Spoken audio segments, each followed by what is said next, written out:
అందరికీ ప్రభువైన యేసుక్రీస్తు నామమున తెలియజేస్తున్నాను. ఈ యొక్క వాక్యం ధ్యానమును కీర్తన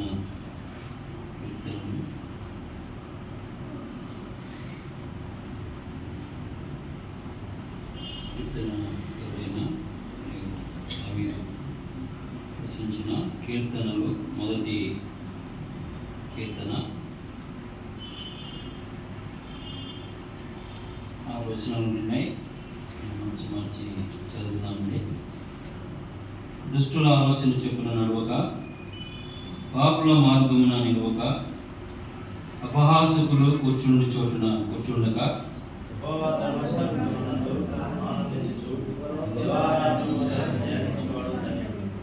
అతడు నీటి కాలువల యోరను నాటబడినది, ఆకు వాడక తన కాలమందు ఫలమించు చెట్టు వలె ఉండును. అతడు చేయునదంతయు సఫలమగును.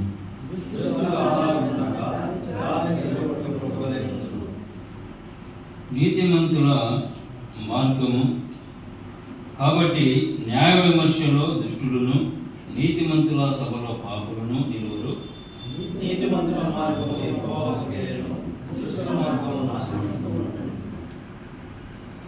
దేవుడి యొక్క వాక్య భాగమును మన వినికిడిలో దీవించి ఆశీర్వదించలాగిన చిన్న ప్రార్థన చేసుకుని ఈ యొక్క మాటలు మనము ధ్యానిద్దామండి. మహాగురుడ, మోహనుడ, మేమురాజా, పరిశుద్ధుడ, పావనుడ, నీతిమంతుడ, నిష్కల్మషుడ, నిందరహితుడ, పాపులలో చేరక ప్రత్యేకంగా అనువాడవైన గొప్ప తండ్రిమైన ఘనమైన శ్రేష్టమైన నామాన్ని బట్టి దగ్గర స్తోత్రాలు చెల్లిస్తున్నా. అల్పమైన మమ్మల్ని ప్రేమించి మన యొక్క ధన్యత అన్న మీ సన్నిధిలో చేరి మిమ్మల్ని నాన్న మరి జ్ఞాపకం చేసుకునే భాగ్యాన్ని అల్పుడైన మాకు నాన్న మీరు దయచేసినందుకు స్తోత్రాలు ప్రభా. ఇంతవరకు నాన్న మీరే ఆరాధనందులో అధ్యక్షత వహించి మీరే ఆరాధన అందుకున్న విధానాన్ని బట్టి మీకు స్తోత్రాలు చెల్లిస్తున్నాం. ఇక సమయంలో ప్రభా అవునైనా చదువుకున్న లేఖన భాగాన్ని ప్రభా చేరువచ్చిన అందరి హృదయాలతో ఎవరికి ఏ మాట అయితే అవసరమింటుందో నాన్న మీరే బహాటం కలిగిన గొప్ప దేవుడవు కాబట్టి మా యొక్క హృదయాలతో నాన్న మీరే మాట్లాడమని, అవునైనా వినే చెవిని గ్రహించి మనసును ప్రభా మాకు అనుగ్రహించమని, విన్న మాటలను ప్రభా మరియు మా యొక్క హృదయంలో భద్రపరుచుకొని దైనందిన జీవితంలో నెమరు వేసుకుంటూ వాక్యానుసారంగా జీవించుటకు మీరే కృప చూపమని, కొద్ది సమయాన్ని మాకు దీవెనకరంగా దయచేసి మీరే మహిమ పొందమని మా ప్రభువును మీ ప్రియ కుమారుడైన యేసుక్రీస్తు ఘనమైన శక్తి కలిగిన నామమున స్తుతించి ప్రార్థించి అడిగి వేడి పొందింటున్నాం తండ్రి, ఆమేన్. మరియు చదవబడిన లేఖన భాగాన్ని గత పోయిన నెలలో మనం జ్ఞాపకం చేసుకున్నాం కదా. మొదటి చరణంలోనే దుష్టుల ఆలోచన చొప్పున నడవక అనే మాటను మనము జ్ఞాపకం చేసుకున్నాం కదా. దుష్టుని యొక్క ఆలోచన చొప్పున నడవకుండా ఉన్నప్పుడు మూడవ చరణంలో తెలియజేసిన విధముగా అది నెరవేర్చబడుతుంది అన్నట్టుగా మనము జ్ఞాపకం చేసుకున్నాం. దుష్టుల ఆలోచన చెప్పున నడవకపోతే మరియు అతడు నీటి కాలువల యోరను నాటబడినది, ఆకువాడగా తన కాలమందు ఫలమించు చెట్టు వలె ఉండును. అతడు చేయనదంతయు సఫలమగునని గతసారి మనము జ్ఞాపకం చేసుకున్నాం. ఆ విధంగా నడుచుకున్నప్పుడు మనము ఎల్లప్పుడూ కదండి ఫలించేవారిగా పచ్చగా దేవుని సన్నిధిలో మనము పచ్చగా ఉంటాము. అంతేకాకుండా మనము చేయనదంతే ఆయన చిత్తానుసారంగా మనము ఆయనతో కూడా మనము నడిస్తే మరియు మనము ఆశీర్వదింపబడతాము. లేదా మన నడక ఎలా ఉండాలి, ఎవరితో మనము నడవాలి అని మనం జ్ఞాపకం చేసుకున్నాం. కానీ ప్రభువుతో మనము నడవాలి కదా. హనోకు ఎన్ని సంవత్సరాలు నడిచాడు? 300 సంవత్సరములు నడిచాడు కదండి. మనము ఒక్క సంవత్సరం కదా, సంవత్సరము యొక్క ఆఖరిలో నిర్ణయాలు తీసుకుంటాం కదా. ఈ సంవత్సరము ఈ విధంగా జీవిస్తా. డిసెంబర్ 31వ తేదీన మరియు వాచ్ నైట్ సర్వీస్లో కదా మరియు నిర్ణయాలు తీసుకుంటాం. మరియు మర్చిపోతాం కదా. నిన్నటి దినంలో కూడా మరియు దేవుని దాసులు కూడా ఆ మాటనే హెచ్చరిక చేశాడు కదా. వాళ్ళ గ్రంథంలో ఆ మాటని హెచ్చరిక చేశాడు కదా. మార్చి వచ్చేటప్పుడు మొత్తము గంగలో కలిసిపోతుంది కదా. తీసుకున్న నిర్ణయాలు అన్నీ కలిసిపోతుందని నిన్నటి దినమున దేవుని దాసులు కూడా హెచ్చరిక చేశారు.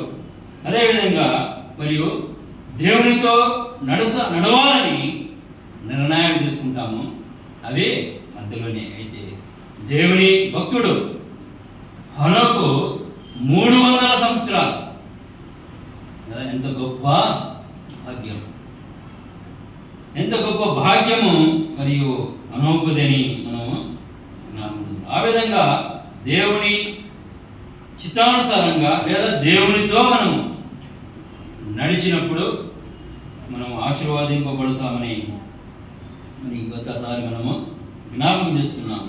మరి ఈ యొక్క సమయమున మన యొక్క మాటను మనము జ్ఞాపకం చేసుకుందాం కూడా. దుష్టుల ఆలోచన చొప్పున నడవక,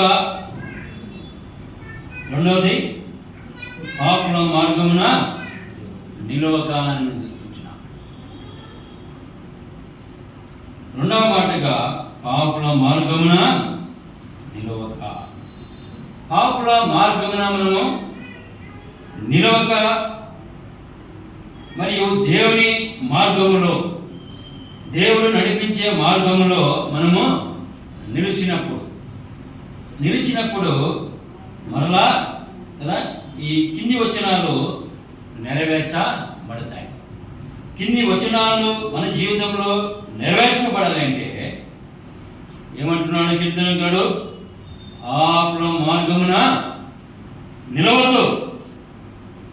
అప్పుడు నువ్వు పచ్చగా ఉంటావు, ఎల్లప్పుడూ ఫలించేవాడిగా, దేవుడి కొరకై ఫలించేవాడిగా నీవు ఉంటావు.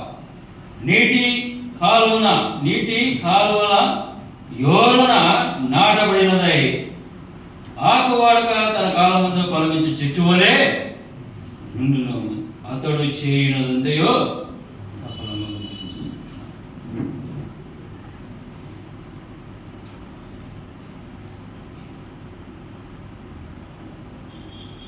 రెండవ వచనంలో మనం చూస్తుంటున్నాం, యెహోవా ధర్మశాస్త్రమునందు ఆనందించుచు దివారాత్రము దానిని ధ్యానించువాడు ధన్యుడు. ఎప్పుడు అంటే పాపుల మార్గమున నీవు నిలవకున్నప్పుడు అప్పుడు ధ్యానిస్తాం. అప్పుడు మనము ధ్యానిస్తాం. అంటే ఒకవేళ పాపుల మార్గంలో మనం నిలబడితే యెహోవా ధర్మశాస్త్రమును మనం ధ్యానిస్తామా? దాని యందు మనము ఆనందిస్తామా? ఎంత మాత్రమును సాధ్యము కాదు కదా. దుష్ట సాంగత్యము మంచి నడవడిని చెడుపునని ప్రతిసారి మనం జ్ఞాపకం చేసుకున్నాం కదా. నడవడికిని చెడిపేస్తుంది. ఏది అనగా పాపుల మార్గంలో నీవు నిలబడితే, పాపుల మార్గంలో నిలబడితే ఆ మార్గమును కదా నీతి మార్గమును చెరిపేస్తుంది. పాపుల మార్గంలో నిలబడితే కదా. ఆ పాపులు ఎవరు అనగా దుష్టుడైన అపవాది సంబంధులు కదండి. పాపము చేయవాడు పాపమునకు దాసుడని లేఖనాల్లో మనం చూసుకుంటున్నాం కదా. అపవాదికి దాసులను. అటువంటి మునుపు ఆ మార్గంలో ఉంటుంది. ఆ మార్గం నుండి మనలను ఆయన తప్పించాడు. పాపల మార్గంలో ఉన్న మనలను ఆయన తప్పించాడు. ఏ విధంగా తప్పించాడు అనగా ఆయన మన నిమిత్తమై మన స్థానమందు ఆయన నిలిచిన గొప్ప దేవుడిగా మనం చూస్తున్నాం. నేరస్తులలో ఒకరిగా ఆయన నిలిచి మనలను ఆ పాపుల మార్గంలో పాపులతో సహాసం కలిగిన వారుగా వారితో మనము నిలిచి ఉంటుండగా దేవునికి దురస్థులమై ఉంటుండగా, దేవుని సన్నిధికి మనము దురస్థులమై ఉంటుండగా ఆ ప్రియ ప్రభు, ప్రేమగల గొప్ప దేవుడు మన నిమిత్తమై మనలను ఆయన సన్నిధిలో నిలబెట్టడానికి, ఆయనలో సన్నిధిలో మనం నిలబెట్టడానికి, ఆ పాపుల మార్గంలో మనం నిలుచుట ఆయనకు ఇష్టం లేదు. ఆయనకి ఇష్టము లేదు. అందుకనే ఇదే కీర్తనకారుడు అంటున్నాడు, ఆయన మరియు దేవుని సన్నిధిలో లేదా దేవుని సన్నిధిలో నిలబడడానికి నాకు ఇష్టం అంటాడు. అదే 84వ కీర్తనలో మనం చదువుకుంటే ఆఖరి వచనం, నాకు ఇష్టం. ఏది ఇష్టం? ఆయన సన్నిధిలో ఉండేది నాకు ఇష్టం అని అంటున్నాను. అలాగైతే పిల్లరా, పాపుల మార్గమున నిలవక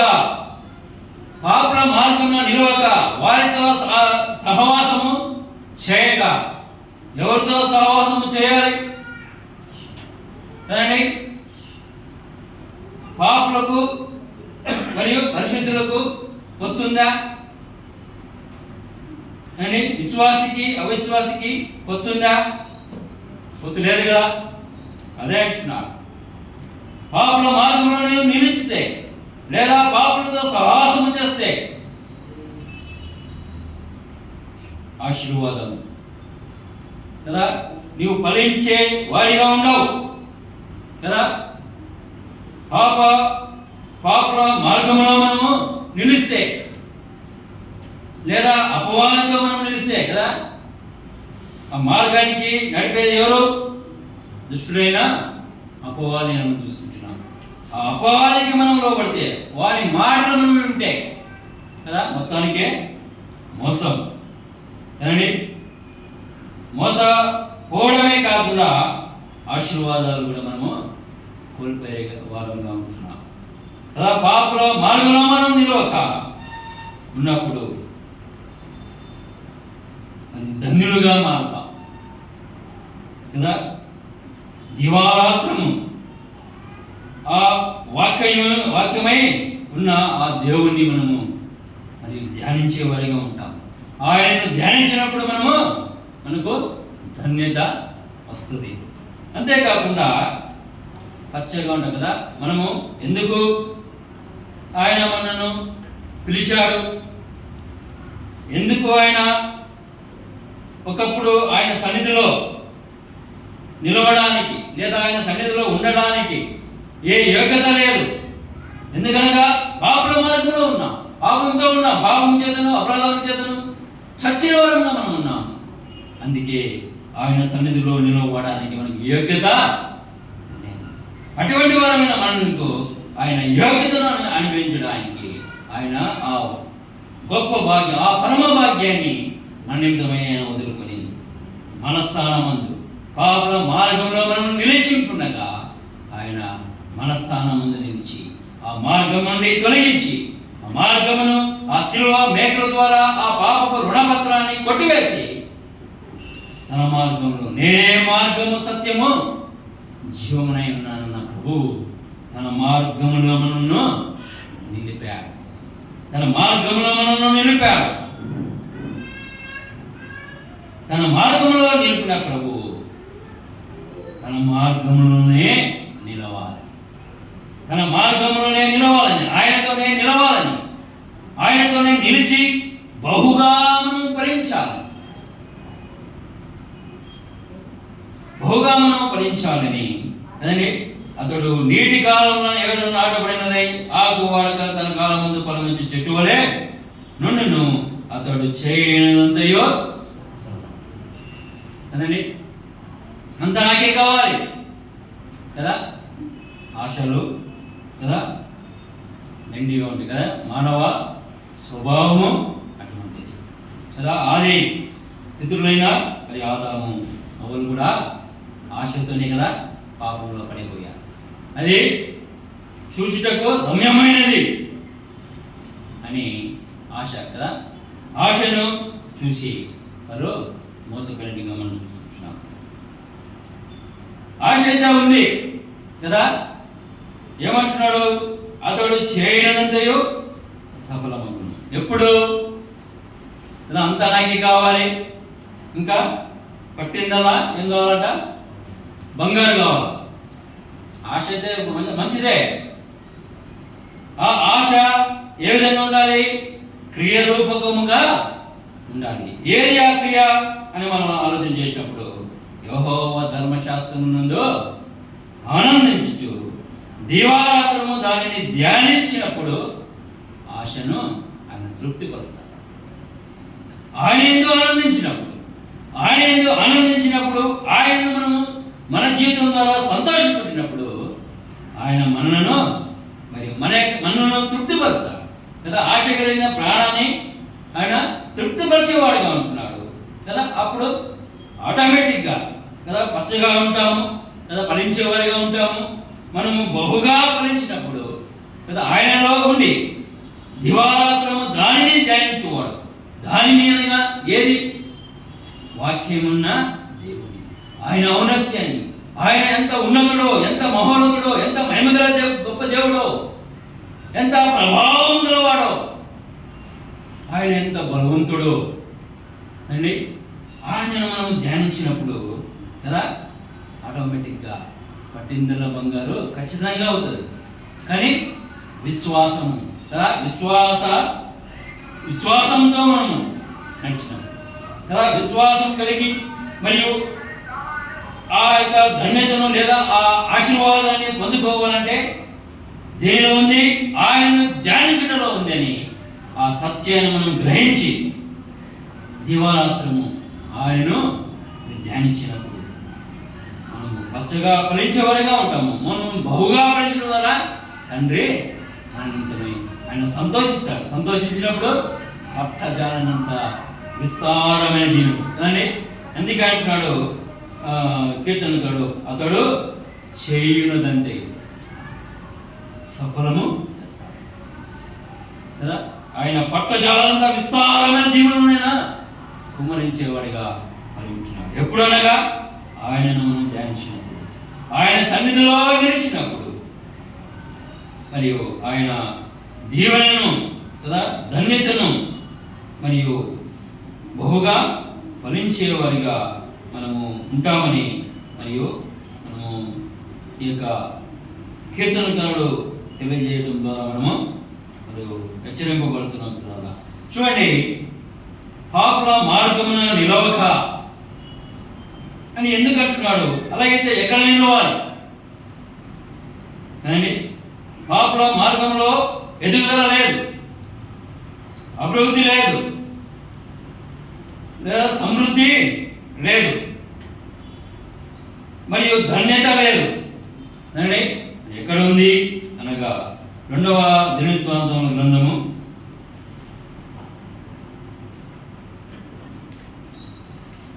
22వ అధ్యాయము 11వ వచనం చూడండి.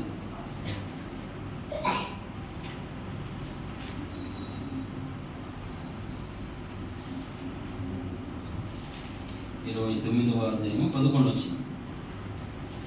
2వ గ్రంథం 29:11. నా కుమారులారా, తనకు పరిచారకులై ఉండి ధూపము వేచుటకును తన సన్నిధిని నిలుచుటకును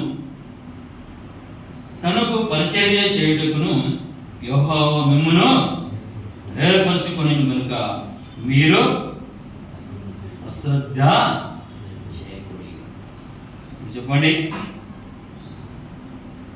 కీర్తనకాడైన దావీదు పాపుల మార్గమున నిలువక అని ఎందుకు అంటున్నాడు అంటే, దావీదు ఎక్కడ ఉండేవాడు, ఏం చేసేవాడు? మనందరము ఎనిగిన వారము కదా. ఎక్కడో మరియు గొర్రెలు కాసేవాడు, అరణ్యంలో ఉండేవాడు. అటువంటి వాడిని ఏం చేశాడు? దేవుడు ఏర్పరచుకున్నాడు కదా, రాజుగా చేశాడు.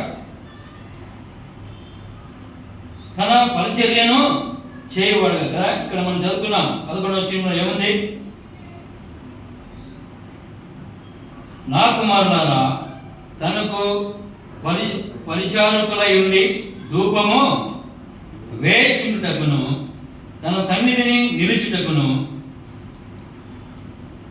తనకు పరిచర్య చేయుటకును కదా. మనకు ఏ మాట కావాలి? రెండవ మాట, తన సన్నిధిని నిలుచుటకును కదా. ఎక్కడ నిలవాలి కదా? పాపుల మార్గమున నిలవద్దు అన్నాడు. అక్కడ ఏమీ కూడా లేదు, ఎటువంటి ఉపయోగము లేదని మరియు కీర్తనకారుడు తెలియజేస్తున్నాడు.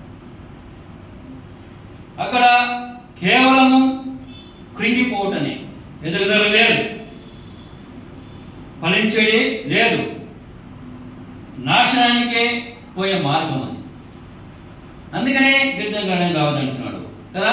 ఒకప్పుడు నేను కూడా ఆ మార్గంలో ఉండలే, నేను కూడా ఎక్కడో అరణ్యంలో ఉండేవాడిని, దేవుని ప్రభావం ఎరగని వాడిని, ఆయన మార్గమును ఎరగిన అటువంటి వాడిని నన్ను తన మార్గంలో నిలిపాడు. ఆ మార్గం ఎటువంటిదో, ఎంత ఆనందకరమైనదో, ఎంత ధన్యకరమైనదో నేను ఎరిగి ఉన్నాను కదా. అందుకే అంటాడు, రుచి చూచి యెహోవా ఉత్తముడని తెలుసుకునుడి. నేను తెలుసుకున్నా, అందుకే ఆయనలో నేను ఆనందిస్తున్నా. అక్కడే 84వ కీర్తన మనం చూసాం కదా. దివారాత్రము ఆయన ధ్యానించినప్పుడు ఎట్లుందంట దావీదుకు? క్రోవు మెదుడు దొరికినట్టుగా అంతగా ఆనందిస్తున్నా ఆ దావీదు అంటున్నాడు. అదే 84వ కీర్తన 1-2 వచనాలు చూడండి.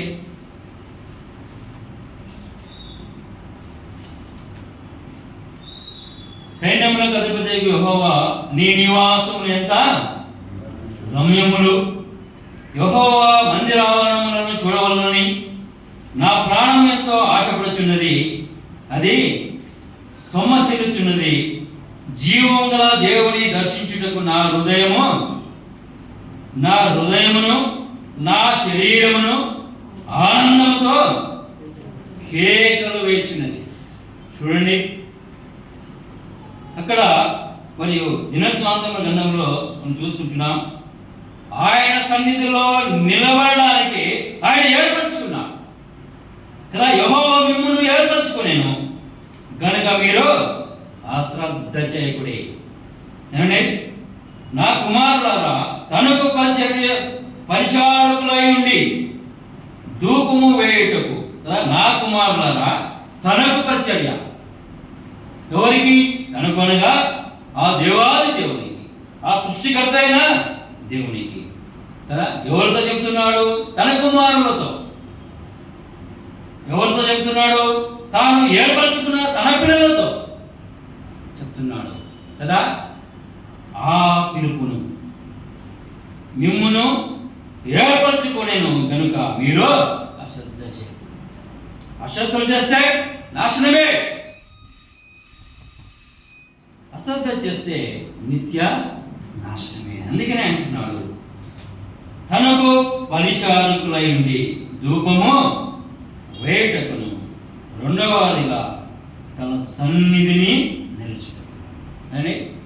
అందుకే దావీదు అంతగా కష్టపడి ఉన్నాడు కదా. ఒకప్పుడు ఎక్కడో కదా ఎన్నిక లేనివాడు నేను, అటువంటి వాడిని ఆయనకి ఎన్నిక చేశాడు, గొప్ప రాజుగా చేశాడు కదా. ఇంకా ఎంతగా చేశాడు అంటే దావీదు ఆయన హృదయానుసారం చూడండి. అక్కడ దినవృత్తాంతంలో మనం జ్ఞాపకం చేసుకున్నాం కదా, తన సన్నిధిలో నిలుచుటకు యెహోవా మిమ్ములను ఏర్పరచుకొని, ఏ విధంగా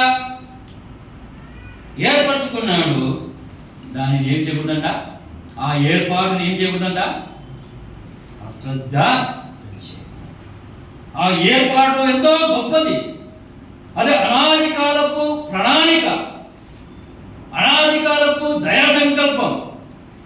అది ఇప్పుడుది కాదు, ఎప్పుడుది? జగత్తుకు పునాది వేయబడక మునుపుది కదా, వేయబడక ముందుగానే ఉన్న ఆ ప్రణాళిక. అది అసామాసిగా మనము చూడకూడదు అని దినవృత్తాంతంలో అందంలో మనం చూస్తున్నాం కదా. అశ్రద్ధ చేయొద్దు. అశ్రద్ధ చేస్తే నాశనానికే కదా, నాశనానికే పోల్చిన వారంగా ఉంటాము. అశ్రద్ధ చేస్తే ఆశీర్వాదము కోల్పోతాము. అశ్రద్ధ చేస్తే దేవుని నీతిని నెరవేర్చని వరంగా ఉంటాం, దేవుని దుఃఖపెట్టే వరంగా ఉంటాం. మరియు అందుకని దానిని అశ్రద్ధ చేయాలి. దావీదు అదే చేస్తున్నా కదా. అశ్రద్ధ చేయడా ఏమంటున్నాడు?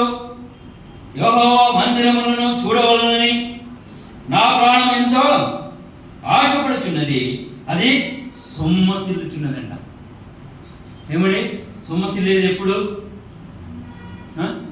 సాధారణంగా ఎప్పుడు సొమ్మసిల్లిపోతాము కదా, బాగా కష్టపడినప్పుడు కదండి. బలము మరియు తగ్గిపోయేవారు, నీరసము వచ్చేంత వరకు కదా బాగా పని చేసినప్పుడు, లేదా భయంకరమైన ఎండలో కదా చాలా దూరంగా మనం నడిచి వెళ్ళినప్పుడు, అప్పుడు మరియు సమస్య వెళ్ళిపోతాం. అయితే అటువంటికి కదా లోకం వైపు కదా తను పిలిచిన వాడు ఎటువంటి వాడు? ఆయన ఎందుకు పిలిచాడు అంటే ఆయన సన్నిధిలో నిలుచుటకు ఆయన ఏర్పరచుకున్నాడు. ఆ ఏర్పాటు ఎంత గొప్పదో ఎరిగాడు దావీదు. అందుకనే అంటున్నాడు, ఆయన సన్నిధిలో జీవము గల దేవుని దర్శించుటకు నా హృదయమును నా శరీరమును ఆనందముతో కేకులు వేస్తున్నాయి అని. శరీరము ఎటువంటిదంట? శరీరము బలహీనం కదా. ఆ శరీరానికే మరియు అనేకులు ఆ శరీరానికే మరి లోబడి కృంగిపోయే స్థితి కదా, దిగజారిపోయే స్థితి, ఆయన నుండి దూరంగా ఉండే స్థితి, ఆయన సన్నిధి నుండి దూరంగా ఉండే స్థితి, ఆయన మార్గంలో నుండి తొలగిపోయే పరిస్థితి. జనుని అనగా శరీరమునే. అట్టి శరీరమును ఏం చేస్తున్నాడు దావీదు కదా? నా శరీరం కన్నా నన్ను బలపరిచేది కాదు ఈ శరీరం, నన్ను బలహీనుడిగా చేసేది ఆ నా శరీరము కన్నా అని, నా హృదయము కన్నా నన్ను ఏర్పరిచిన ఆ దేవుడు కదా, తన సన్నిధిలో నేను నిత్యము ఉండాలని నన్ను ఏర్పరిచిన ఆ గొప్ప దేవుడు, ఆయన బలవంతుడు. వీటన్నిటికన్నా ఆయన బలవంతుడు కదా. కేవలం నేను ఆయన ఉద్దేశం నేను నెరవేర్చేవాడిగా నేను ఉంటాను అన్నట్టుగా దావీదు ఏం చేస్తున్నాడు? తన హృదయమును తన శరీరమును ఆనందంతో కేకలు వేస్తున్నాయి. ఎందుకు అంటే ఆయన సన్నిధిలో నిలవడానికి, ఆయన సన్నిధిలో నిలిచి ఆయనను ఆనందింపజేయడానికి ఏమంట? ప్రాణం ఎంతో ఆశపడుచున్నది.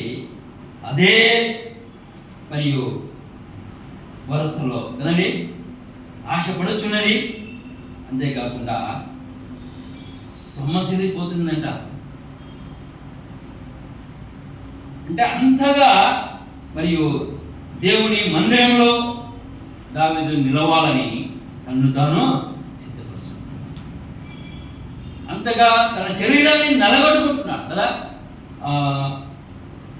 మరియు శరీరాన్ని దేవుడి కొరకై నలగొట్టే విషయం కదండి.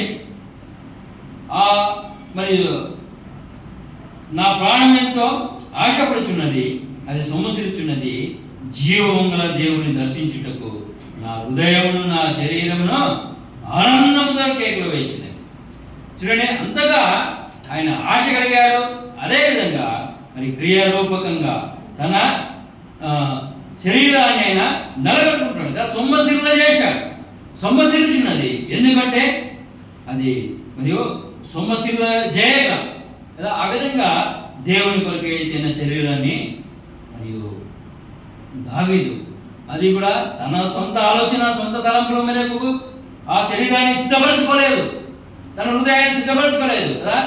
దేవునికి అప్పచెప్పాడు. దేవుని చిత్తానికి ప్రతి విషయంలో దేవుని చిత్తానికి అప్పచెప్పి మరియు దేవుని అప్పచెప్పి దేవుని మార్గంలో మరియు నడిచాడు కాబట్టి కదా. మరి ఇప్పుడు ఏ విధంగా ఉంది? ఆ విధంగా నడవడాన్ని బట్టి తన శరీరము తన హృదయమును తన శరీరమును ఆనందముతో కేకలు వచ్చింది. ఆనందంతో కేకలు కదా. ఎందుకు ఆనందం? ఆయన సన్నిధిలో నేను నిత్యం ఉన్నాను కదా. ఆయన చిత్తాన్ని నేను నెరవేర్చవలగా ఉన్నాను. దావీదు యొక్క ప్రాణం ఎంతో ఆశపడుతుంది. అందుకే కదా 103వ కీర్తనలో ఇదే కీర్తన తెలియదు, నా ప్రాణమా యెహోవాను సన్నతించి, నా తరంగమున నా సమస్తమా ఆయన పరిశుద్ధ నామమును సన్నతించుము. ఆయన చేసిన ఉపకారములు దేని మరొకమని ప్రభువులో ఆనందించేవాడిగా ఉంటున్నాడు. ఆయన సన్నిధిలో సమృద్ధి అని మనము చూస్తున్నాం. అదే 4వ వచనంలో నీ మందిరమునందు నివసించువారు ధనిలు, వారు నిత్యము నిన్ను స్తుతించుదురు అంటూ కింద 10వ వచనంలో చూస్తుంటున్నాం. నీ ఆవరణములలో ఒక దినము గడుపుట 1000 దినముల కంటే శ్రేష్టము, భక్తిహీనుల గుడారములో నివసించుట కంటే నా దేవుని మందిర ద్వారములతో నుండుట నాకు ఇష్టము. చూడండి, దేవుని చిత్తము నెరవేర్చడానికి లేదా దేవుడు ఎందుకు ఏర్పరచుకున్నాడో ఆ ఏర్పాటులో నడవడానికి లేదా దేవుని మార్గములో ఆయన మార్గంలో నిలవబెట్టాడు. పాపల మార్గంలో లేదా దేవునికి వ్యతిరేకమైన మార్గంలో లేదా దుష్టుని మార్గంలో ఉన్న దావీదును ఆయన మార్గంలో నిలవబెట్టాడు. ఆ మార్గంలో నిలవడానికి లేదా దేవుని సన్నిధిలో నిలవడానికి, దేవుని మందిరంలో నిలవడానికి, నిలిచి ఉండడానికి నాకు ఇష్టంతో చేస్తున్నాడు, కష్టంతో కాదు. ఇష్టముతో చేసిన వారిని, ఇష్టముతో ఆయన సన్నిధిలో నిలిచే వారిని, ఇష్టముతో ఆయనను ధ్యానించే వారిని, ఇష్టముతో దివారాత్రములు ధ్యానిస్తూ ఇష్టముతో ఆయన ఏర్పాటు ఎంత గొప్పదో మరియు ఎరిగి దానిని గ్రహించి దానిని తెలుసుకొని మరియు ఆ ఏర్పాటును ఏం చేయాలి? ఆ ఏర్పాటును బట్టి ఆ దేవాది దేవుని గణపరచాలి. ఆ ఏర్పాటును అశ్రద్ధ చేయొద్దు కదా. 29వ గ్రంథంలో అదే మాటను మనం చూసాం. యెహోవా మిమ్మును ఏర్పరచుకుని, ఎందుకు ఏర్పరచుకున్నాడు? ఆయన సన్నిధిలో నిలవాలని, ఆయనతో నిలవాలని, ఆయన చిత్తానుసారంగా నిలవాలని, ఆయన మార్గంలో నిలవాలని. మరియు దేవుని ఏర్పాటు అది ఎంతో గొప్పది. అది అనాది కాలపు దైవ సంకల్పం అని జ్ఞాపకం చేసుకున్నాం. అది ముందుగానే ఉన్న ఏర్పాటు. మరియు ఆ ఏర్పాటును మనము మరియు ఒమ్ము చేశాం కదా. ఆ ఏర్పాటులో ఉన్న మనము దారి తొలగి పోయాం. పాపాన్ని బట్టి, ఆజ్ఞ అతిక్రమణాన్ని బట్టి తొలగిపోయాం. ఆయనను అది ఎప్పుడుది? అనాది కాలపు దయ సంకల్పం. ఆ ప్రేమగల గొప్ప దేవుడు తను తాను తగ్గించుకుని అనుగ్రహించాడు. కోల్పోయినాక ఆయన ప్రేమగలవాడు. మార్గము చెరిపివేసుకున్నాం, తొలగిపోయాం. అది అనాది కాలపు దయ సంకల్పం, దేవుని చిత్తం. తన కుమారుని మననంతమై నిలగొట్టడానికి, మననంతమై మన స్థానం ముందు ఆయనను నిలబెట్టడానికి తండ్రి ఇష్టపడ్డాడు. తండ్రి ఇష్టపడ్డాడు కదా. దేవాది దేవుడు యెహోవా దేవుడు దావీదును రాజుగా చేయడానికి ఇష్టపడ్డాడు. దావీదును తన హృదయానుసారంగా చేసుకోవడానికి ఇష్టపడ్డాడు. ఆ దేవుణ్ణి ఇష్టానుసారంగా జీవిస్తున్నాడు కదా. నా దేవుని మందిర ద్వారమునొద్ద నుండుట నాకు ఇష్టం. ఆయన ఏర్పాటును గొప్ప చేయడానికి, ఆ ఏర్పాటులో నిత్యము నేను గమ్యం చేరే వరకు లేదా మరణం వరకు ఆ ఏర్పాటులోనే ఉండుట నాకు ఇష్టం. మరియు ఏర్పరచుకోవడానికి తన ముద్దు కుమారుని మన్నింతమై నలగొట్టడానికి ఇష్టపడిన దేవుడు. మరియు ఆయన మార్గంలో లేదా ఆయనతో నిలిచి ఉండి మనము బహుగా ఫలించాలి. ఆయన మార్గంలోనే నిత్యము మనం నడవాలని మనను ఏర్పరచుకున్నాడు. మరి ఆ ఏర్పాటును ఏం చేయకూడదు? అశ్రద్ధ కదా.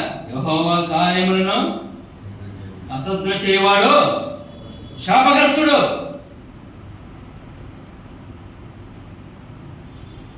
ఒకప్పుడు దావీదు చేశాడు. అయితే మరలా ఎప్పుడైతే దేవుడు ఏర్పరచుకున్నాడో తర్వాత చేశాడా? అశ్రద్ధ, ఎట్టి పరిస్థితుల్లో అశ్రద్ధ చేయలేదు. అందుకని ఇంతగా అలానే అశ్రద్ధ చేయలేదు కాబట్టి, ఆశిస్తున్నాడు కాబట్టి ఆయన సన్నిధిని కదా తన శరీరాన్ని నిలబడుతున్నాడు. శరీరం బలహీనమే అని వాక్యం తెలియజేస్తుంది కదా. అన్నాడు ప్రభు కూడా, గెస్తేమిన తోటలు కూడా ఆ మాటనే తెలియజేస్తున్నాడు. శిష్యులు ప్రార్థించేదానికి తీసుకుని వెళ్తే కృనికి నిద్రిస్తున్నారు కదా, సమస్య నిన్న వారిగా ఉంటున్నారు. మరియు ఆ సమయంలో ప్రభు అంటాడు కదా, శరీరము బలహీనమే, అయితే బలవంతుడు మీతో ఉన్నాడనే సంగతి మీరు మర్చిపోయారా అన్నట్టుగా బాధతో ఆ మాటలను అక్కడ తెలియజేస్తున్నాడు. అది కూడా ఏది? మీ క్షేమమే. నిత్యము మీరు శోధనలో ప్రవేశించకుండా కదా, కష్ట నష్టాలు, ఇరుకు ఇబ్బందులు లేదా అపవాది యొక్క మరియు చిక్కులలో మీరు పడుకున్న నిమిత్తమే కదా, శోధనలో ప్రవేశించకుండా ఉండాలంటే ఏం చేయాలి? మెలకువగా ఉండి ప్రార్థన చేయాలి కదా. శరీరం బలహీనమే, అయితే మీరు దానిని బలపరచుకోవాలి కదా. బలపరిచే బలవంతుడు ఉంటుండగా మిమ్మల్ని పిలిచిన వాడు నమ్మదగిన వాడు అని లేఖనాలు మనం చూస్తున్నాం. అటువంటి నమ్మదగిన ఆ గొప్ప దేవుడు కదండి మన నిమిత్తమై మరియు మనలను ఆ మార్గమును చెరిపివేసుకొని మరియు నాశనానికి పోయే మార్గంలో మనం నిలిచి ఉంటుండగా ఆ మార్గం నుండి మనల్ని తప్పించి దేవుని మార్గంలో, దేవుని సన్నిధిలో మనం నిలిచాలని ఆయన తండ్రి యొక్క ఏర్పాటు ఎంతో, ఆ తండ్రి ఏర్పాటును, ఆ తండ్రి చిత్తాన్ని నెరవేర్చిన ప్రియ ప్రభువుని మనం చూస్తున్నాం కదా. తండ్రి మాటకు లోబడ్డాడు, పాపలమైన మనను ప్రేమించాడు. పాపల మార్గంలో నిలిచిన మనను ఆయన ప్రేమించి మన స్థానం ముందు ఆయన నిలిచాడు. కల్వరి శిలువలో ఆయన నిలిచి మన నిమిత్తమై ఆయన ప్రాణార్పణంగా పోయబడి కోల్పోయిన స్థానం, కోల్పోయిన ఆ యొక్క స్థానాన్ని మరలా మనకు దేవుడు అనుగ్రహించాడు. మరి మరలా కోల్పోతే మరియు భయంకరమైన ఇక అగ్నిగుణమే మనకు, ఆ అగ్నిగుణంలోనే మనము ఉండవలసిన వారంగా ఉంటాము. మునుపు కోల్పోయాము, ఆయన సన్నిధి నుండి మార్గం నుండి చెరిపివేసుకుని తొలగిపోయాము. ప్రేమగల గొప్ప దేవుడు మన నిమిత్తమై ప్రాణం పెట్టి మరణాన్ని గెలిచి లేచి మరలా కోల్పోయిన ఈ భాగ్యం మనకు అనుగ్రహించాడు. మరలా కోల్పోతే పిల్లరా మరియు నిత్య నాశనంగా పోయవలసిన వారంగా ఉంటున్నాం. అందుకే నీ కీర్తన అంటున్నాడు, పాపుల మార్గమున నిలబడ, దేవుని మార్గంలో మనం నిలిచే వరకు ఉండాలి. ఆ విధంగా ఆ ఏర్పాటులో నేను ఉండడానికి నేను ఇష్టపడుతున్నా. ఆ ఏర్పాటులో ఉండడానికే ఆయన నన్ను ఏర్పరచుకున్నాడు, ఆయన సన్నిధిలో ఉండడానికే నన్ను ఏర్పరచుకున్నాడు, దానిని నెరవేర్చడానికి కదా. ఇటువంటి బలహీనమైన శరీరాన్ని నేను నిలగొట్టుకున్నాడు, కృష్ణపడుచున్నాడు, ఆశపడుచున్నాడు, సొమ్మసిల్లిపోతున్నాడు. అంతేకాకుండా మరియు ఆ విధంగా తనను తాను రిక్తునిగా చేసుకుని దేవుని సన్నిధిలో కనబడడానికి రిక్తునిగా చేసుకుని ఇప్పుడు తన ప్రాణముగా, తన హృదయము, శరీరము ఆనందముతో కేకలు వేసినాయి. దావీదు తన శరీరాన్ని అంత మట్టుకు, తన హృదయాన్ని అంత మట్టుకు సిద్ధపరుచుకున్నాడు. చూడండి, శరీరము మరియు హృదయము కేకలు వేస్తున్నాయంట. దేనితో? ఆనందముతో కదా. శరీరము కృంగిపోయింది, సొమ్మసిల్లిపోయింది అనే బాధ లేదు. అవన్నీ మరియు ఆయన సన్నిధిలో మరియు ఆనందం. ఆ విధంగా మరియు ఆయనను సంతోషపెట్టుట కదండి. ఆయన సన్నిధిలో ఉండాలని నన్ను ఏర్పరచుకున్నాడు. ఆయన ఏర్పాటులోనే నేను ఉండి ఆయనను మరియు సంతోషపెడతా, ఆయనను ఆనందింపజేస్తా అంటున్నాడు. మరియు ఇదే మరియు 16వ కీర్తనలో మరొక మాట మనం చూస్తాం కదా. భూమి మీద ఉన్న భక్తులే శ్రేష్ఠులు, కేవలము వారే నాకు ఇష్టం కదండి. ఎంత చక్కగా ఉంది కదా. పాపుల మార్గంలో నిలిచిన మనము, లేదా దుష్టుని మార్గంలో నిలిచిన మనము, ఆ దుష్టిని మార్గంలో మనం నిలిచి ఉండుట దేవాది దేవునికి ఇష్టం లేదు కదా. ఎక్కడ ఉండాలని ఇష్టము? ఆయన సన్నిధిలో ఉండాలని దేవునికి ఇష్టం. అందుకే తన ముదుకోమని మనమితమై లోకానికి పంపాడని మనం జ్ఞాపకం చేసుకున్నాం. ఆయన మన స్థానం ముందు నిలిచి ఈ గొప్ప భాగ్యం మనకు ప్రియ ప్రభువు మనకు అనుగ్రహించాడని మనము జ్ఞాపకం చేసుకున్నాం. మరియు ఆయన సన్నిధిలో కదా, ఆయన ఏర్పాటులోనే మనం ఉండేది ఆయనకి ఇష్టం కదా. నా పిల్లలారా, ఆయన సన్నిధిలో నిలుచుటకు యెహోవా మిమ్ములను ఏర్పరచుకొనెను, దానిని అశ్రద్ధ చేయదు. అశ్రద్ధ చేస్తే నాశనమే అండి. ఎవరు ఇష్టమంటారు దేవునికి? ఆ పాపల మార్గంలో నిలుచుట ఇష్టం లేదు. బుద్ధి కుమారుని మన నిమిత్తమై నిలగొట్టడానికి ఇష్టపడ్డాడు. ఆ మార్గం నుండి నీతి మార్గంలో, తన మార్గంలో నిలబెట్టాడు. అటువంటి వారే ఇష్టం అంతే కదా. వారే అన్నారు, వారు కూడా అనలే కదా. 16వ కీర్తనలో ఆ మాట మనం చూస్తున్నాం. భూమి మీద ఉన్న భక్తులే శ్రేష్ఠులు, కేవలము వారే, భక్తిహీనులు కాదు కదా, తన ఏర్పాటులో లేనివారు కాదు, తన ఏర్పాటులో ఉన్నవారు. ఆయన ఎందుకు ఏర్పరచుకున్నారంటే ఆయన సన్నిధిలో ఉండడానికి, ఆయనతో ఉండడానికి, ఆయనలో నిలిచి ఉండడానికి. ఆయన ఏర్పాటులో ఉండే వారే భక్తులు, వారు కేవలము నాకే ఇష్టం అండి. మరి అందుకే ఆ ఏర్పాటులో ఉన్నాడు కాబట్టి దావీదు దేవునికి ఇష్టం, హృదయానుసారం. అదేవిధంగా మరియు అపోస్తలుడైన పౌలు కూడా తన శరీరాన్ని నలగొట్టుకున్నట్టుగా మనం చూస్తున్నాం కదా. క్రీస్తు స్వారూప్యము ఏర్పడేంత వరకు కదా. ఒకప్పుడు ఆయన హింసించేవాడు, పాపల మార్గంలో ఉన్నవాడు అపోస్తలుడైన పౌలు కదా. దేవుడు ఏర్పాటు చేసి దమస్క మార్గంలో ఏర్పాటు చేస్తున్నాడు నాటి నుండి కదా, తాను మరియు ఆ యొక్క ఉన్నతమైన రాజ్యానికి కొనిపోయే వరకు కదా. అందుకే మరియు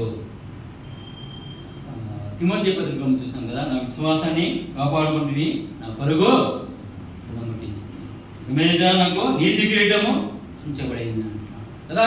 ఆయన ఏర్పాటు చేసుకున్న ఆ ఏర్పాటు గొప్పది అని పౌలు ఎరిగిన వాళ్ళని చూస్తున్నాడు కదా.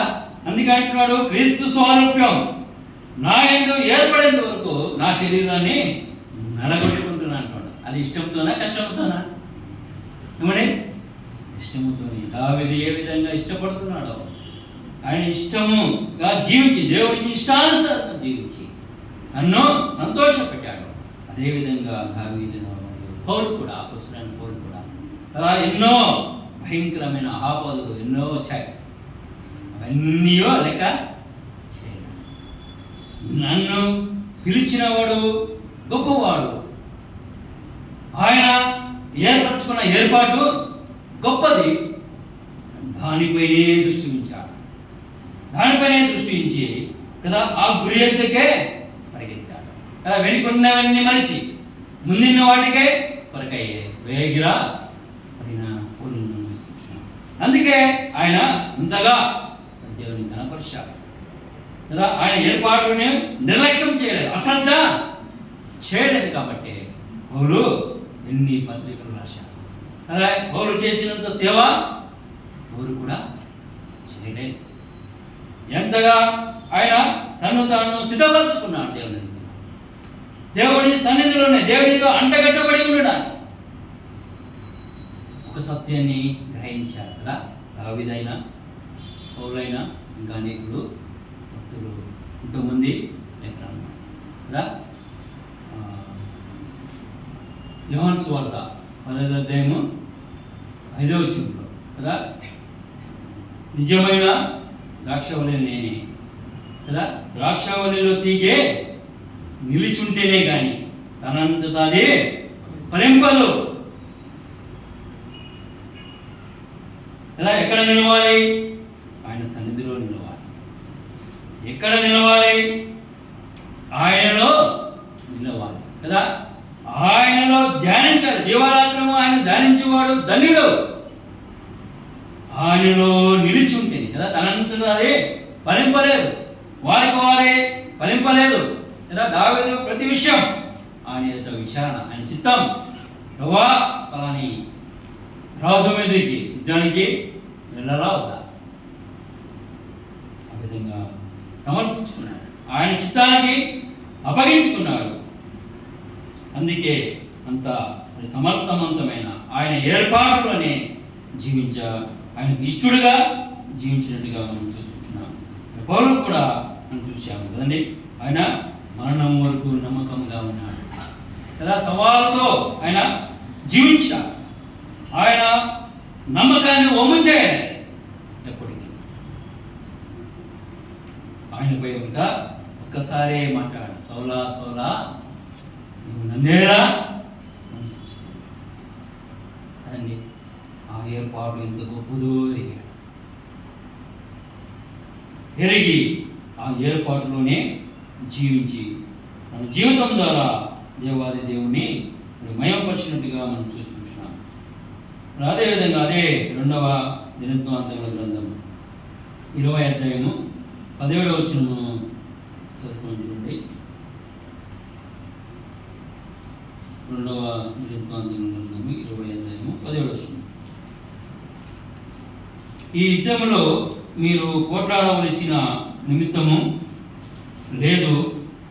యూదా వారులారా, యెరూషలేము వారులారా, మీరు యుద్ధ పంక్తులు తీర్చి నిలవబడుడి. మీతో కూడనున్న యెహోవా దయచేయు రక్షణను మీరు చూచెదరు. భయపడకుడి, జడేకుడి, రేపు వారి మీదికి పోవుడి, యెహోవా మీతో కూడా ఉండును అని మనం చూసుకుంటున్నాం. ఏమంటారు పిల్లలా? ఈ యుద్ధంలో మీరు పోట్లాడవలసిన నిమిత్తము లేదు. యూదా వారులారా, యెరూషలేము వారులారా, మీరు యుద్ధ పంక్తులు తీర్చి నిలవబడుడి అని చూసుకుంటున్నా. మీరు సిద్ధపడండి. దేవుని చిత్తానికి కదండి వారు యుద్ధానికి మరియు వెళ్ళవలసిన వారిగా ఉంటున్నారు. యెహోషాపాతు రాజు మీదికి వారు యుద్ధానికి వెళ్ళవలసిన వారిగా ఉంటున్నారు. అయితే ఆ రాజు ఎదుట నిలవలేమని వారు భయపడుతున్నారు, కృంగిపోతున్నారు. ఆ సమయంలో అంటున్నారు కదా, మీరు సిద్ధపడండి. మీరు యుక్త పంక్తులు తీర్చి మీరు నిలబడండి కదా. సంపూర్ణమైన సిద్ధపాటు, దేవుని ఎదుట విచారణ చేసి దేవుని చిత్తానుసారంగా ఆయన పక్షంలో మీరు నిలబడండి. మీ సొంత ఆలోచన, మీ సొంత తలంపుల మేరకు మీరు నిలవలేరు కదండి, మీరు గెలవలేరు. యుక్త పంక్తులు కదా, సిద్ధపడండి ఆయన చిత్తానుసారం కదా, నా చిత్తానుసారంగా. నేను ఏర్పాటు చేసిన ఏర్పాటులో మీరు నిలిచి ఉండండి కదా. అది ఏ విధంగా నిలిచి ఉండాలి అంటే అశ్రద్ధ చేయకూడదని మనము జ్ఞానం చేసుకున్నాం కదా.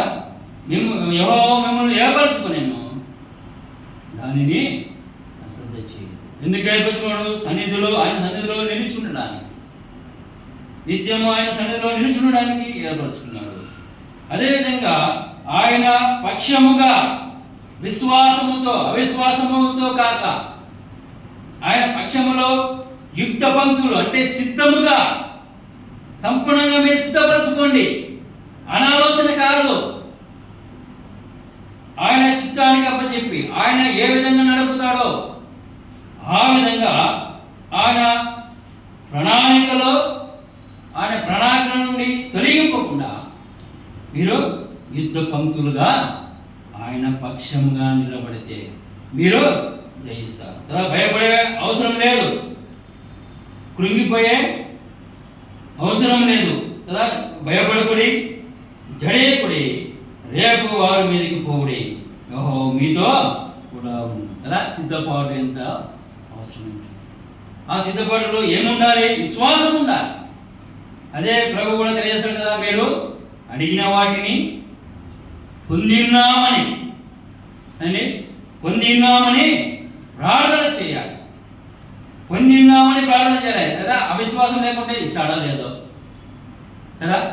చావు బ్రతుకు ఉన్నాము, బ్రతికిస్తాడో లేదో అంటే అంతే, అయిపోయింది కదా. అటువంటి కాదు, అటువంటి వరకు పోతే మీరు గెలిచేది పక్కన ఆడ నిలవబడలేదు. ఫస్ట్ ఆఫ్ ఆల్ మీరు నిలవబడలేదు కదా. మీరు యుక్త పంక్తులు తీర్చి, యుక్త పంక్తులు అనగా సిద్ధపాటు కదా. దేవుని చిత్తానుసారమైన సిద్ధపాటు మరియు కలిగి మీరు ఆయన పక్షంగా నిలబడదు కదా. దావీదు అదే చేశాడు కదా. మరియు గొలియాతు ఎదురుగా మరియు ఆయన పక్షంగా యుద్ధము యెహోవాదే. మరియు ఆ విధంగా ఆయన పక్షముగా జడియక, బెదరక మరియు భయపడక నిలవబడ్డాడు. కాబట్టి అలనాడు ఇశ్రాయేలు ప్రజలకు విజయాన్ని దేవుడు అనుగ్రహించినట్టుగా మనం చూస్తున్నాం. అదేలాగా కదండి రెండోదిగా మనం చూస్తున్నాం. మొదటిగా ఆయన ఏర్పాటులో మనం నిలవాలి. ఆయన ఏర్పాటు ఏవి అంటే ఆయన సన్నిధిలో నిత్యం ఉండాలి, ఆయనలో ఫలించాలి. ఆయన కదా వాక్యమైన దేవుడు కదా, ధర్మశాస్త్రమును దివరాత్రమును ధ్యానించాలి. ధ్యానించినప్పుడే మనం ధన్యులం, ధ్యానించినప్పుడే మనము ఆయనకు ఇష్టలం, ఆయన ప్రజలు మనం చూస్తున్నాం. రెండోదిగా మనం చూస్తుంటున్నాం కదా విశ్వాసములో. మరి విశ్వాసము ద్వారా మనను పిలిచిన వాడు నమ్మదగిన వాడు, ఆయన సర్వాధికారి అయిన గొప్ప దేవుడు అని మనం గ్రహించి ప్రతి క్షణం కదా ఎటువంటి పరిస్థితుల్లో అయినా జడిస్తే మనం అయిపోయా, మన పని కదా. మనము జడిసినప్పుడు లేదా భయపడినప్పుడు ఒక విషయం మనం జ్ఞాపకం చేసుకోవాలి, మనం కాదు భయపడుతున్నది, ఆ బలవంతుణ్ణి మనము వ్యక్తునిగా చేస్తున్నాం. ఆ బలవంతుడు మన పక్షంలో ఉన్నాడో అనే సంగతిని మర్చిపోతేనే మనము మరియు కృంగిపోయే స్థితిలో ఉంటాం కదా, నిలబడలేని స్థితిలో, భయము స్థితి కదా. ఎప్పుడైతే మనం భయపడతామో ఆ క్షణమున కదా ఆ బలవంతుడు మనతో లేడని మనమే ఆయనను మరియు ఆయన నామాన్ని గొప్ప చేయకపోగా ఆయన నామాన్ని ఏం చేస్తున్నాం, దిగజారుస్తున్నాం కదా. అపనమ్మకము ఉండకూడదు, అదే మనం చూస్తున్నాం. విశ్వాసముతో ఆయన సన్నిధిలో కదా. అపవాది పక్షమున మనకు అపవాది ఎవరు, మనకు విరోధి ఎవరు కదా, మనకు శత్రువు ఎవరు? అపవాదైనా సాతాను. వాడు గర్జించి సింహములే ఎవరిని మృంగుదునా అని పొంచి ఉన్నాడు. వాని ఎదుట నిలవగలమా? నువ్వు నేను నిలవగలమా? మన యొక్క సొంత ఆలోచన, సొంత జ్ఞానము చేత మనం నిలవగలమా? ఇంత మాత్రమును నిలవగలం. ఆయన ఏర్పాటులో మనం నిలిచి ఉంటే ఖచ్చితంగా వానికి ఎదురుగా మనం నిలబడతాం. ఆయన ఏర్పాటు ఏది? ఆయన సన్నిధిలో ఉండాలని విశ్వాసము సన్నగిలిపోకూడదు, విశ్వాసంలో సన్నగిలిపోకూడదని దానిని అంతకంతకు అభివృద్ధి పరుచుకోవాలి. ఆ విశ్వాసంలోనే నీతిమంతుడు దేని మూలంగా జీవిస్తాడంట? విశ్వాసం మూలంగానే జీవిస్తాడు. ఆ విశ్వాసం మూలంగా మనం జీవించినప్పుడు ఆయన నీతిని మనము నెరవేర్చేవారంగా ఉంటాం, ఆయనను ఇష్టపెట్టేవారంగా ఉంటాం. ఆయన ఇష్టపెట్టేవారం అంటే ఆయన పిల్లలుగా మనం ఉంటాం. ఆయన పిల్లలుగా మనము ఉన్నప్పుడు ఆయనను మనము మహిమపరిచేవారంగా మనం ఉంటాం, ఆయనను సంతోషపెట్టేవారంగా మనం ఉంటాం. కాబట్టి మనం విశ్వాసంలో మరియు సంపూర్ణమైన సిద్ధపడు ప్రతి విషయంలో కదండి, దేనికి కూడా మనము చెడయకూడదు. అదే విశ్వాసిక లక్షణం కదండి. ఆ విధంగా జీవించినప్పుడే ఆయన ఏర్పాటులో నువ్వు నేను ఉన్నామని అర్థం. ఆ విధంగా లేనప్పుడు లేదా దేనికైతే భయపడుతున్నావో లేదా అపవాదికి మరియు లోనవుతున్నామో, అపవాది యొక్క ఉచ్చరణలో మనం పడిపోతున్నాము. కానీ యుద్ధ పంక్తులు తీర్చి నిలబడినప్పుడు కదా, సిద్ధపాటు వారు భయపడుతున్నారు కదా. ఆ రాజు ఎదుట నిలబడడానికి యుద్ధానికి వెళ్ళడానికి భయపడుతున్నారు. ఎందుకు భయపడుతున్నారంటే వారు యుద్ధ పంక్తులు తీర్చి నిలబడలేదు, అందుకే వారు భయపడుతున్నారు. యుద్ధ పంక్తులు అనగా సంపూర్ణమైన సిద్ధపాటు, ఆయన చిత్తానుసారమైన సిద్ధపాటు. అంతేకాకుండా విశ్వాసము గొప్పదిగా మనం చూస్తుంటున్నాం. ఆ విశ్వాసంలో సన్నగిలిపోకుండా ఆ విశ్వాసంలో బలం పొందాలి. బలం పొంది నిలబడినప్పుడు ఏది నిన్ను చేయలేదు కదా. బలవంతుడు అంటున్నాడు కదా, వాగ్దానం చేశాడు, మిమ్మల్ని ముట్టువాడు కనుగుడ్డు కదా. ఆ విధంగా ఎవరు నిలబడ్డారు? అపవాదిని ఎదిరించడానికి ఇక్కడ దినవృత్తాంతం 2వ గ్రంథము మరియు 20వ అధ్యాయము 17వ వచనంలో మనము చూసిన రీతిగా యుద్ధ పంక్తులు తీర్చి నిలబడుడి కదా. మరి ఎవరు నిలబడ్డారు?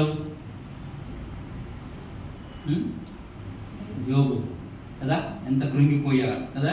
అపవాది ఫిర్యాదు చేసింది కదా, తనకున్నదంతా తీసివే. అప్పుడు ఆయన భక్తి ఏమవుతుందో చూద్దామని సవాల్ విసిరాడు. అప్పుడు యోబు యుద్ధ పంక్తులు తీర్చి నిలిచాడు, ఆయన సన్నిధిలో నిలిచాడు. అందుకే 200 ఆశీర్వాదం అదండి. ఆయన చేయనదంతయో సఫలమగునని కీర్తనతో తెలియజేసిన రీతిగా ఆయన కోల్పోయినవన్నీ కదా 200 దేవుడు ఇచ్చాడు. ఎందుకు ఇచ్చాడు? ఆయన విశ్వాసం గొప్పది. దేవుడు యోబుకి ఇచ్చిన విశ్వాసము, లేదా దావీదు రుచి చూసిన రీతిగానే యోబు ఆయన ప్రణాళికను, ఆయన ఏర్పాటును రుచి చూచిన యోబు చూస్తున్నాడు. యోబు కూడా యుద్ధ పంక్తులు తెచ్చి నిలబడ్డాడు అపవాదిని ఎదిరించడానికి, లేదా అపవాది ఎదిరించే విషయము కాదు. అపవాది అది దేవునికి అపవాదికి మాత్రమే తెలుసు కదా. అయితే ఎంత నమ్మకం లేదా ఎంత విశ్వాసం చూస్తున్నాం. అది ఫిర్యాదు చేసింది యోబుకి తెలియదు కదా. అయితే విశ్వాసం ద్వారానే జీవించాడు నీతిమంతుడైన యోబు. విశ్వాసం ద్వారానే మరియు తాను కోల్పోయినవన్నీ మరలా రుణంతలుగా పొందుకున్నాడు. ఆ విధంగా యుద్ధ పంక్తులు తీర్చి ఆయన పక్షముగా మనం నిలబడినాం కదా. ఆయన పక్షముగా అనేకుల ఎదుట సాక్షిగా మనం నిలబడినప్పుడు మనము ఆశీర్వాదింపబడతాం, మనము ధన్యులము. అదేవిధంగా మొదటిగా మనం చూసాము, ఆయన ఏర్పాటులోనే మనం ఉండాలి. ఆయన ఏర్పాటు ఏదైనా ఆయన సన్నిధిలో మనము ఆయన సన్నిధిని ఆశించేవారిగా ఉండాలి కదా. మరియు కోరహ కుమారులు కూడా కృష్ణ కొనుచున్నారు కదా. దుప్పి నీటి వాగుల కొరకు ఆశపడినట్లు దేవా నీ కొరకు మేము ఆశ, మా ప్రాణము కృష్ణ కూడా చిన్నది కదా. అదే దావీదు కూడా మన ఇంతవరకు మనం చూస్తున్నాం కదా. తన హృదయము తన శరీరం కేకలు వేస్తుంది, ఆయన సన్నిధిలో కనబడడానికి కేకలు వేస్తున్నట్టుగా మనం చూసాము. రెండవదిగా మనం చూసాము విశ్వాసంలోను కదా. దానిలోనే కదా మనం జీవించవలసింది కదా. ఆయనలోనే కదా విశ్వాసానికి కర్తయ్యో దాన్ని కొనసాగించు ఆయన క్రీస్తు. ఆయన వారంగా ఉన్నట్టు రోమియోకి రాసిన పత్రికలో 1వ అధ్యాయంలో మనం చూస్తున్నాం. క్రీస్తు వారుగా మీరు ఉండడానికి పిలువబడ్డారని రోమియోకి వారు రాసిన పత్రిక 1వ అధ్యాయంలో మనం చూస్తాము. 10వ వచనంలో క్రీస్తు వారుగా ఉండుటకు మీరు పిలువబడ్డారని చూస్తాం కదా. క్రీస్తు వారంగా ఉండడానికి, ఆయనలో ఉండడానికి మనల్ని ఆయన ఏర్పరచుకున్నాడు. ఆ ఏర్పాటులో ఉండడానికి విశ్వాసము ద్వారా విశ్వాసంలో మనం జీవిస్తూ దానిని మరియు దానిలో సన్నగిలిపోకుండా దానిని ముందుకు కొనసాగించేవారిగా ఉంటే మనం దానిలో ఆ విధంగా ఉన్నప్పుడే ఆయన మనల్ని బట్టి ఆయన సంతోషిస్తాడు. అదేవిధంగా మూడవదిగా మనం చూద్దాము ఎఫెసీయులకు అపోస్తలుడైన పౌలు ఎఫెసీయులకు రాసిన పత్రిక 6వ అధ్యాయము 15వ వచనం. పాదములకు సమాధాన సువార్త వలనైన సిద్ధ మనస్సును జోడు తొడుగుకొని నిలవబడుడి.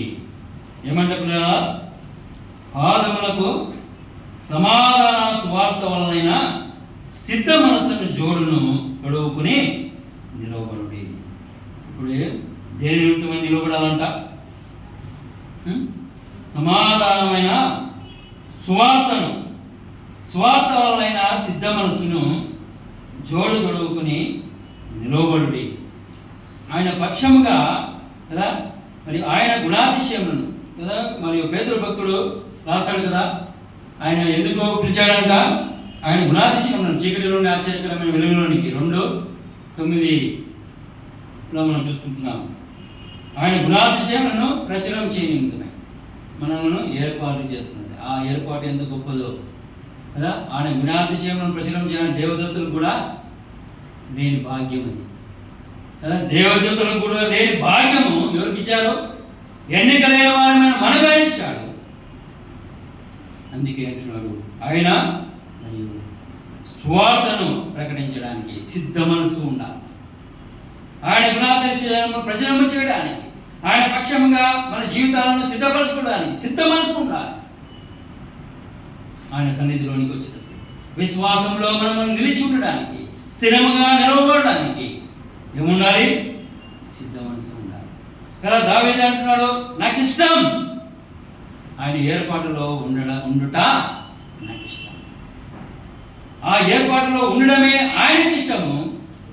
ఆయన ఇష్టాన్ని నెరవేర్చుటే నాకు ఇష్టం అంటున్నాడు.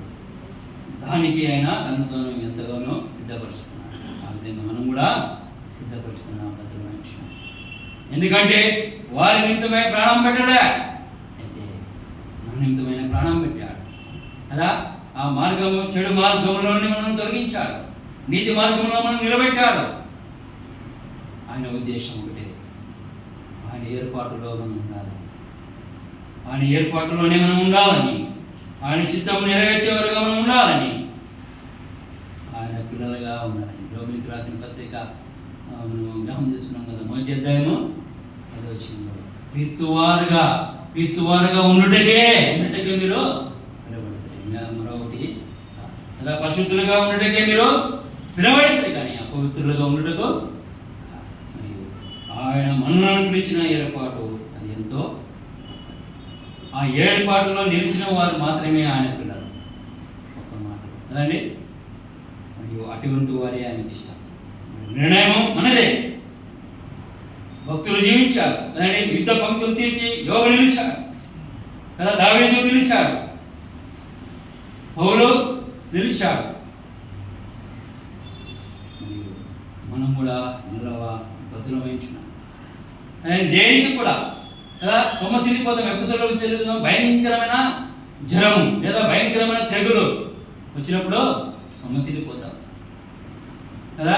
దానికన్నా గొప్పవాడు, నిన్ను నన్ను ఏర్పాటు చేసిన వాడు అది ఏమి చేయలేదు అనే ఆలోచన మనకు వచ్చిందంటే, ఆ క్షణము ఆ తెగులు అయినా ఏ భయంకరమైన జ్వరమైనా ఏమైపోతుంది? క్షణాల్లో అది వెళ్ళిపోతుంది. ఆ విశ్వాసం మనం ఉండాలి కదా. మరియు మిమ్మును పిలిచినవాడు ఆయన గొప్పవాడు కదండి. నమ్ముట నీ వలనైతే నమ్మువానికి సమస్తము సాధ్యం. ఆ సంగతిని ఎవరు ఎరిగారు? యోబు ఎరిగాడు కదా. ఆయన నమ్మాడు, ఆయన విశ్వాసం ఉంచాడు, ఆ విశ్వాసం మూలంగానే జీవిస్తున్నాడు. ఉన్నదంతా పోయింది, శరీరము కదా, మరియు చిల్ల పెంకుతో గీక్కుంటున్నాడు కదండి. అటువంటి పరిస్థితి కదా. మరియు కురింగిపోయాడా కదండి. మనకోలే కదా, చిన్న జ్వరము లేదా ఏదో చిన్నది వస్తే తప్పదు కదా, కురింగిపోదాం, ఆడికే అయిపోయాయి. అయితే యోబు యుద్ధ పంక్తులు తీర్చి నిలబడ్డాడు కదా. లోకంలో ఉన్నవాడి కంటే మీలో ఉన్నవాడు గొప్పవాడు. లోకంలో ఉండేది ఎవరు? అపవాది కదా. వానికన్నా నా ప్రభువు గొప్పవాడని నిలిచాడు. మరియు ధన్యుడయ్యాడు. యోబు ధన్యుడయ్యాడు. మరియు కోల్పోయినవన్నీ కదా అతడు చేయనంతయో సఫలమని మనము ఇంతవరకు జ్ఞాపకం చేసుకున్నాం కదా. ఆ విధంగా నిలిచి ఉంటే, తన ఏర్పాటులో నిలిచి ఉంటే పట్టిందల బంగారు ఖచ్చితంగా అవుతుంది. ఆ విశ్వాసం మనం ఉండాలి, ఉంటే ఖచ్చితంగా ఆయన నెరవేర్చాలి. ఎందుకంటే ఆయన నిన్న నేడు నిరంతరము ఏకరీతిగా ఉన్నాడు. అలాంటి భక్తుల జీవితంలో చేసిన దేవుడు నేడు మన జీవితాల్లో కూడా చేయటకు ఆయన సమర్థుడు. ఎప్పుడు నెరవేరుతుందంటే ఆయన ఏర్పాటులో ఖచ్చితంగా మనము ఉండినప్పుడు. ఉంటే ఖచ్చితంగా మరియు మనల్ని కూడా ఆశీర్వదిస్తాడు. ఆయన మనల్ని కూడా, లేదా ఆయన ఇష్టపడే పిల్లలుగా మనము ఉంటాం. ఆ ఏర్పాటును కదా, ఆయన నమ్మకము ముఖ్యం కదండి. ఆ నమ్మకంతోటే కదా అపవాదితో సవాలు చేశాడు దేవుడు. నా కుమారుడు అటువంటి ఆసామస్య అంటే ఉడతా భక్తి కాదు. యోబుది ఉడతా భక్తి కాదని సవాలు చేశాడు కదా దేవుడు. అప్పుడు మరియు ఆ నమ్మకాన్ని ఒమ్ము చేయలే. నీవు నేనైతే కొంచెం చిన్నది వస్తే దేవుని పడేస్తుంది, అపవాది కాళ్ళ ఎగరేశాడు ఇట్లా. ఆ విషయం మరి యోబు జీవితంలో జరగలేదు కదా, అంత భయంకరమైనది. కుంగిపోయేసాము కదండి. చిన్న విషయానికే అశ్రద్ధ చేయొద్దు, అది దేవుని ఏర్పాటు కాదు. దేవుని సన్నిధానికి రావడానికి అనేక మార్లు అశ్రద్ధ చేస్తాం కదా. నీళ్ళు వచ్చాయనో, బంధువులు వచ్చారనో కదా, ఏవో వాటన్నింటికీ తీర్పు ఉంది పిల్లరా, అది గుర్తించుకుందాం. ఎన్ని సాకులు చెప్పామో వాటన్నిటికీ తీర్పు ఉంది. అశ్రద్ధ చేశామో కదా, సంపూర్ణమైన సిద్ధపడి యుద్ధ పంక్తులు తీర్చి నిలుస్తున్నామా? ప్రతి ఆదివారం ఆయనను జ్ఞాపకం చేసుకోవడానికి వస్తున్నాం. ఏ విధంగా వస్తున్నాం? అశ్రద్ధతో వస్తున్నామా? సంపూర్ణమైన సిద్ధపాటుతో వస్తున్నామా? సిద్ధపాటు లేక వస్తున్నామా? అనండి, పంక్తులు తీర్చి నిలబడగానే, పంక్తులు తీర్చి సిద్ధ మనసు కదండి, సిద్ధ మనసుతో మనము మరియు సిద్ధపాటు కలిగి, సిద్ధ మనసు ఉండాలి మరియు సంపూర్ణమైన సిద్ధపాటు కదా. యుద్ధ పంక్తులు తీర్చి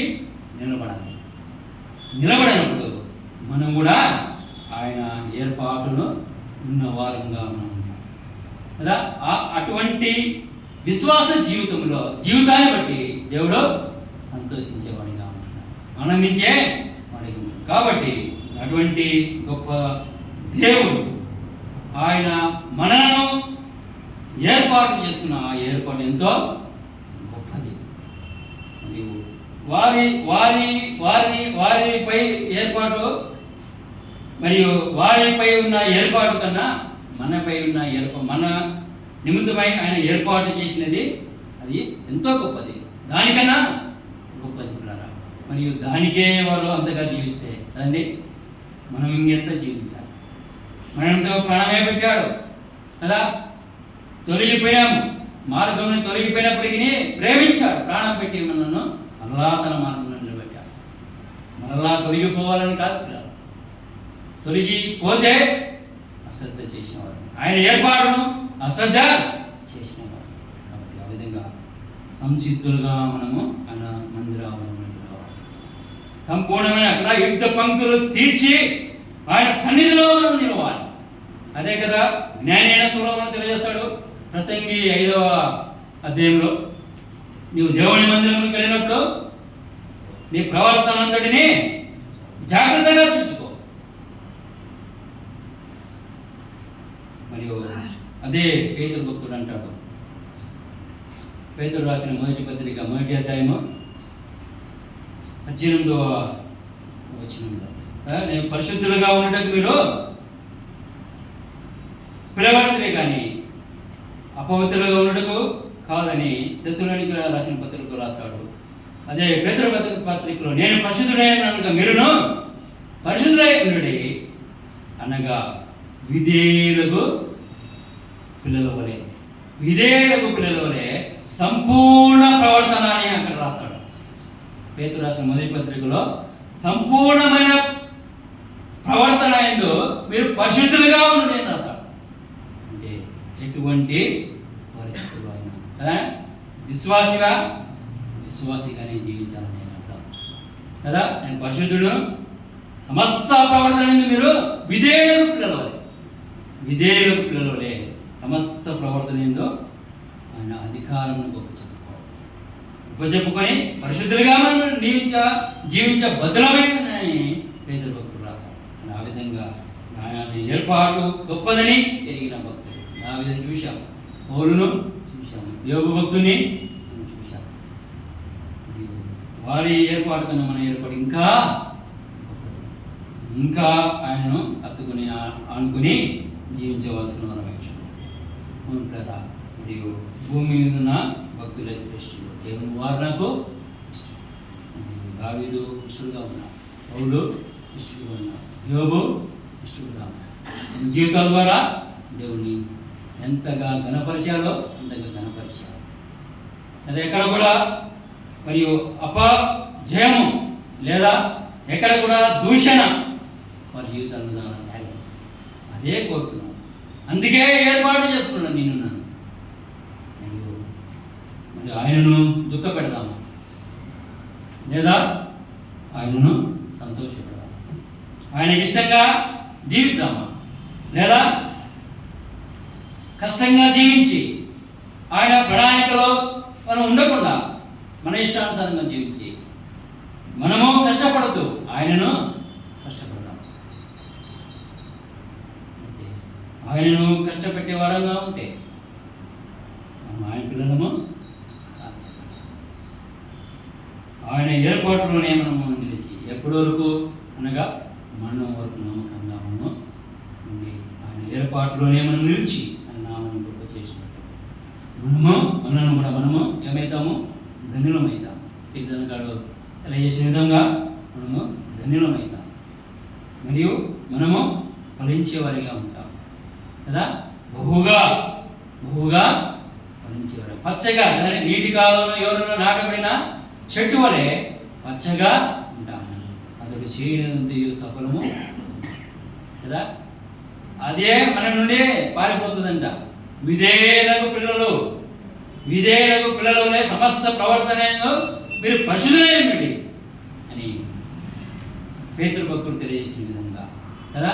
అదే యాకోబు భక్తులు అంటాడు 4:7లో మీరు దేవునికి లోబడి అపవాదిని ఎదిరించండి, అప్పుడు వాడు మీ ఎదురు నుండి దూరంగా పారిపోతారు కదా. ఆయన విధేయులకు పిల్లలు, ఆయనకు విధేయులు కావాలని ఆయన ఏర్పాటు చేసుకున్నాడు. ఆయన విధేయులుగా ఉంటే అపవాది మన ఛాయలో ఉండడు కదా. దేనికి మనము ధైర్యపడము, భయపడము, జడేము. వాడు మన ఛాయలోనే ఉండకుండా దూరంగా మరి వెళ్ళిపోతే ఇంకా మనల్ని డిస్టర్బ్ చేసేవారే లేరు కదండి. అదే కదా భవిష్యత్తులో పరలోకంలో మనము పొందే ఆనందం ఇక్కడే పొందగలం కదా. అదే బాటలో మనము నడవగలం. అదే బాటలో మనం నడిస్తే ఆ గమ్యాన్ని చేరుకోవాలంటే ఆయన ప్రణాళికలో మనము ఉండుటకు మన యొక్క జీవితాలను మనము సిద్ధపరుచుకున్నాం. ఒకటి అశ్రద్ధ మనం చేయకూడదు. అశ్రద్ధ చేస్తే ఆయన పిల్లలు కాదు అనేది గుర్తుపెట్టుకున్నాం కదా. ఇశ్రాయేలు ప్రజలు అందుకు ఉదాహరణ అనేక మార్లు మనం జ్ఞానం చేసుకుంటాం కదా. వాళ్ళు అశ్రద్ధ చేశారు, వారిని ఏర్పరచుకునే ఏర్పాటు అయితే గొప్పది కదా. ఆ పాపకు మార్గమే, ఆ పాపకు జీవితమే వారికి సంతోషం అంట. వారు బాగుండే అదే బాగుండే మాకు అక్కడే బాగుండని మరి ఏం చేశారు? ఆ ఏర్పాటును అశ్రద్ధ చేశారు, అక్కడే నాశనం అయిపోయింది కదా. ఆకులు కదా లేదా పిట్టలు రాలిపోయినట్టుగా అక్కడే అరణ్యంలో రాలిపోయారు. మన పరిస్థితి కూడా అశ్రద్ధ చేయొద్దు, నిర్లక్ష్యము చేయొద్దు కదా. అప్పుడే జ్ఞానం చేసుకున్నాం, యెహోవా కార్యములను అశ్రద్ధ చేయవాడు శాపం కదా. ఆసమాసిగా ఉడతా భక్తి కలిగి ఆయన సన్నిధిలోకి మనం రాకూడదు. ఆయన సన్నిధిలో నిలుచుటానగా అపవాది ఎదుట మనం నిలుచున్నాం, అపవాదిని ఎదిరించడానికి కదా. మరియు అదే ఎఫెసీయులకు రాసిన 6వ అధ్యాయంలో అక్కడ యుద్ధ కవచాలు ఉన్నాయి. ఆత్మీయ జీవితానికి సంబంధించిన యుద్ధ కవచాలు. ఆ యుద్ధ కవచాలు మనం ధరించుకొని అపవాదిగా యుద్ధ పంక్తులు తీర్చి మనము దేవుని పక్షంగా నిలబడినప్పుడు అపవాది మనం ఏమి కూడా కదా. మిమ్మల్ని ముట్టువాడు నాకు అనుకుంటూ ముట్టినట్టని దేవుడు ఎంత అభయాన్ని మనకి ఇస్తున్నాడు, కానీ మనము కోల్పోతున్నాం. ఆ గొప్ప దేవుడు మనలను ఏర్పాటు చేసుకున్న గొప్ప దేవుడు ఆయన ఎంతటి బలవంతుడో ఎంత గొప్పవాడో మనం ఎరిగితే చిన్న చిన్న వాటికి నీరసిల్లిపోం కదా. దేవుని కొరకే మనం నీరసిల్లిపోతాం. దావీదు ఏ విధంగా నీరసిల్లిపోయాడో, తన శరీరాన్ని ఏ విధంగా నలగొట్టుకున్నాడో కదా. ఆనందంతో కేకరేస్తున్నాడు ఆయన సన్నిధిలో కనబడడానికి. ఆయన శరీరం హృదయము ఆనందంతో కేకరేస్తాడు. ఆ విధంగా మనం ఆనందంతో ఆయన సన్నిధిలో వస్తున్నామా? సంపూర్ణమైన సిద్ధపాటు కలిగి ఆయనతో ఆయన సన్నిధికి మనం వస్తున్నామా? ఆలోచన చేద్దాం. ఆ విధంగా ఉన్నప్పుడే అదా విశ్వాసంతో మనం జీవించాలి. ఆయన సన్నిధిలో ఉన్నటకు ఆయన ఇష్టపడాలి, సిద్ధ మనసుతో మనం ఉండాలి. ఆ 3 విషయాలను మనము జ్ఞాపకించుకున్నాం. ఆ విధంగా జీవించినప్పుడే మనం ఆయన పిల్లలం. లేకపోతే ఆయన మార్గంలో కదా ఆయన పిల్లలం కాదు, ఆయన మార్గంలో మనము మరియు ఉండేవారము అదండి. ఆ విషయాన్ని మనము మరియు జ్ఞాపకం ఉంచుకుందాం. ఆ విధంగా జీవించి ప్రభు నామాన్ని మనము గొప్ప చేయడం, ఆ విధంగా జీవించటకు ప్రభు మనకు సహాయం చేయాలి.